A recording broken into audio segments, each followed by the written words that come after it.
Bonjour, dans cet épisode, je vais vous expliquer comment produire plus en travaillant moins. Je suis Gaël Châtelain-Berry, bienvenue sur mon podcast Happy Work, le podcast francophone le plus écouté sur le bien-être au travail. En ces temps où la semaine de 4 jours est dans tous les esprits, sur toutes les discussions à la machine à café, la question à 1 million d'euros est la suivante. Mais comment on fait en travaillant 8 heures de moins chaque semaine pour produire autant de valeur qu'en travaillant 35 ou 40 heures. Et oui, l'idée de la semaine de 4 jours, c'est de travailler 20% de temps en moins et de produire autant, voire plus. Alors vous allez me dire, l'équation semble impossible et les opposants à la semaine de 4 jours le répètent bien volontiers. Mais franchement, de vous à moi, si vous faites le bilan d'une journée de travail, à votre avis, combien de temps êtes-vous véritablement productif ? N'y a-t-il pas des moments où vous avez le sentiment de perdre votre temps ? Alors je ne parle pas du temps social, de la machine à café ou de ce genre de choses.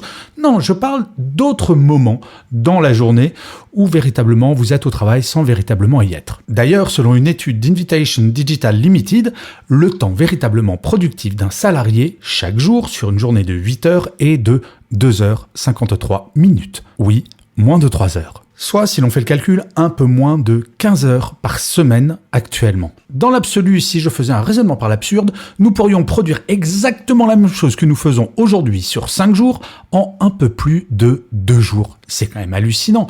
Alors bien entendu, ce raisonnement est absurde car cela signifierait que nous supprimerions absolument tous les moments sociaux qui sont si agréables en entreprise, comme les pauses café, comme la discussion avec nos collègues, comme tous ces petits moments où l'on fait des pauses juste pour nous aérer la tête. Mais vous admettrez qu'entre ce raisonnement absurde de 2 jours ou un peu plus de 2 jours et 5 jours que nous avons actuellement, il y a peut-être un juste milieu et c'est ce dont je vais vous parler, comment on est aussi productif en travaillant uniquement 4 jours, soit 30 à 32 heures par semaine. Et en plus, vous savez, ce n'est pas une utopie, je vais vous donner 2 exemples. En 2002, un concessionnaire Toyota en Suède, à Göteborg précisément, a décidé de passer à la semaine de 4 jours. Et il vend des voitures, donc on pourrait se dire, son chiffre d'affaires va baisser. Eh bien, figurez-vous que depuis 2002, le chiffre d'affaires a augmenté de plus de 25%, que les salariés démissionnent nettement moins, qu'il y a moins d'absentéisme. Bref, le bilan est extrêmement positif.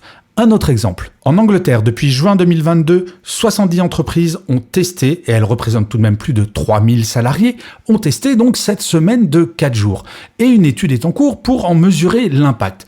La rentabilité a augmenté d'un peu plus de 2%, mais surtout, les salariés jugent leur performance en hausse, ainsi que leur productivité. 34% des plus de 3000 salariés estiment que leur productivité a augmenté légèrement, 15% d'entre eux disent même qu'elle a augmenté considérablement, et 46% estiment qu'elle s'est maintenue à peu près au même niveau. Cette étude en Angleterre est extrêmement positive, puisqu'elle démontre que la semaine des 4 jours fonctionne d'un point de vue économique également, et bien entendu, du point de vue du bien-être des salariés, la question ne se pose même pas. C'est quasiment unanime. Ainsi, pour passer à la semaine de 4 jours, il faut faire la chasse au gaspillage des temps non productifs, sans tous les supprimer, bien entendu, car nous avons besoin de faire des pauses de temps à autre, nous avons besoin de contact avec nos collègues, mais sans aller vers ces extrêmes, il y a quelques temps que l'on peut supprimer. Je vais vous en donner 4 principaux. Le premier, bien entendu, et j'en parle souvent, ce sont les réunions.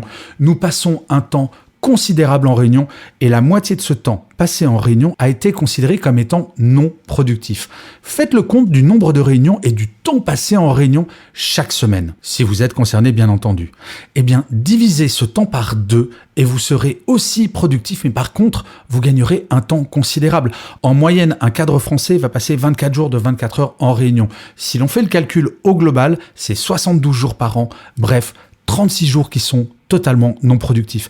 Il y a véritablement une marge de manœuvre sur les réunions et s'imposer des réunions de 30 minutes uniquement, par exemple, avec un ordre du jour, avec un compte rendu, bref, des réunions véritablement efficaces au lieu des réunions qui n'en finissent pas, on peut gagner du temps. La deuxième piste, c'est de se concentrer sur les tâches véritablement productives. Je suis persuadé qu'il vous arrive de temps à autre, par exemple, de répondre par un mail de 10 pages à un mail envoyé par votre collègue qui fait également 10 pages et d'y passer un temps considérable alors qu'un simple coup de fil aurait suffi avec un mail récapitulatif de 10 lignes juste après. Regardez le temps que nous perdons à traiter nos emails. Là, de la même manière qu'avec les réunions, faites le compte du temps que vous passez sur vos emails et à quel point vous pouvez réduire le temps consacré à ceci. Je vous assure que si vous faites un véritable bilan, vous allez constater qu'il y a énormément de temps à gagner grâce à cela. Se concentrer sur les tâches essentielles, c'est également se focaliser sur les tâches rentable. Je me rappelle quand j'étais commercial, jeune commercial à l'époque, j'avais tendance à passer autant de temps sur un contrat de 10 € que sur un de 10 000. Mais oui, parce qu'on a une conscience professionnelle et on va passer énormément de temps. Eh bien, changer cela, je ne dis pas de laisser de côté les petits contrats, mais par contre de se dire, tiens, il faudrait peut-être que je me focalise sur ce qui va être très rentable et que je passe moins de temps sur ce qui va l'être moins. Alors oui, cela demande un travail d'équipe parce que c'est au sein de chaque équipe qu'il va falloir définir quelles sont les tâches essentielles, quelles sont les tâches rentables, quelles sont celles sur lesquelles on peut gagner du temps. Et ainsi, en faisant ce travail, nous allons pouvoir avoir la même productivité, mais en y consacrant moins de temps. La troisième piste, c'est de beaucoup plus planifier son travail. Je suis certain que ça vous est arrivé le matin d'arriver au bureau en vous disant « Tiens, je vais finir ce dossier ». Et puis un mail arrive, un autre, un coup de fil, un texto. Et en fait, on se déconcentre et on arrive à la fin de la journée et l'on s'aperçoit que nous n'avons pas fini le dossier que nous avions prévu de finir et on a cette espèce de sentiment de n'avoir rien fait de sa journée. Se bloquer des plages de travail sur des dossiers pour véritablement les finir et déconnecter totalement, c'est-à-dire ne pas regarder ses mails, débrancher son téléphone, bref, vraiment se concentrer, ça augmente la productivité et essayez de faire cela pendant une semaine. Quand vous êtes sur un dossier, déconnectez-vous totalement. Vous allez voir que vous allez gagner en efficacité de façon absolument incroyable. Beaucoup d'études ont été consacrées à cela, au fait que nous sommes très perturbés par une forme de multitasking, entre guillemets, obligatoire du fait du numérique. Eh bien, il faut savoir s'en dégager pour gagner en efficacité. De la même manière, ne pas avoir sa boîte mail ouverte en permanence, mais se dire une fois toutes les heures ou une fois toutes les 2 heures, je regarde et je traite mes emails, cela va vous permettre de rester concentré sur des tâches et de gagner en performance. Et enfin, le dernier point, et ça c'est quelque chose que je m'applique à moi-même. Alors je peux le faire car le droit du travail, étant indépendant et travaillant tout seul, je peux le mettre de côté. Je ne fais pas de pause déjeuner où j'en fais très rarement quand j'ai par exemple un déjeuner professionnel. Eh bien, le fait de ne pas faire de pause déjeuner ou de déjeuner pendant que je travaille, cela me permet de gagner en productivité sur les 4 jours durant lesquels je travaille. Car oui, depuis quelques semaines maintenant, je fais ce test-là et j'arrive quasiment toujours à ne plus travailler le vendredi. Et pourtant, je produis la même quantité de contenu.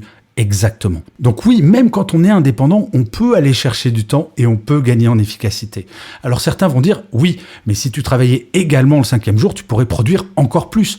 Oui, mais à un moment, je pense à ma santé mentale, je pense à mon bien-être physique et je me dis qu'un week-end de 3 jours, c'est quand même extrêmement sympa et que très honnêtement, je n'ai pas l'impression de produire moins. Bien au contraire, je produis mieux car je suis extrêmement reposé en produisant ce contenu. Je pense que déjà, si vous, individuellement, vous réfléchissiez à ces 4 points, à minima les 3 premiers, on va dire, parce que j'ai l'avantage de ne pas avoir énormément d'appétit, donc sauter le déjeuner, ça ne me pose pas vraiment de problème. Vous pourriez gagner en efficacité, alors peut-être pas aujourd'hui pour passer à la semaine de 4 jours, mais peut-être pour partir plus tôt un certain nombre de fois pendant la semaine.